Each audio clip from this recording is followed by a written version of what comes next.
نواز شریف به راځي او فضل الرحمن به راځي، موږ به لوټ کوي او په دروغو په ټګۍ به رانه ووټ اخلي، نه به د خلکو خدمت کوي نه به د ملک خدمت کوي، خپل جایدادونه به جوړوي او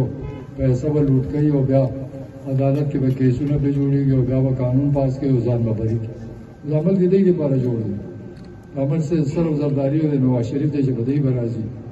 او دی به راځي او بیا د مور غم به ورسره نه ملک فکر به ورسره نه وي او موږ ټول به ورته ناست یو. عجیبه غونې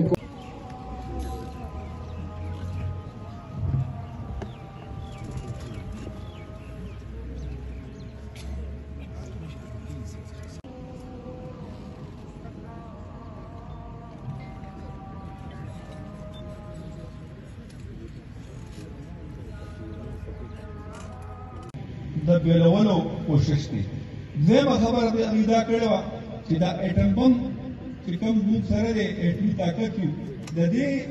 د اوچتولو کې سوچ وکړو چې دا څنګه خبره ده، لکه مطلب خبرې نور څه روانې دي دماغي او دغه د دې د سره څه تعلق دی. خو زه نن چې کوم یو څو ورځو نه دا خبرې واورم او دا مختلف وزټس پاکستان ته وشو، ما ته د هغه مشر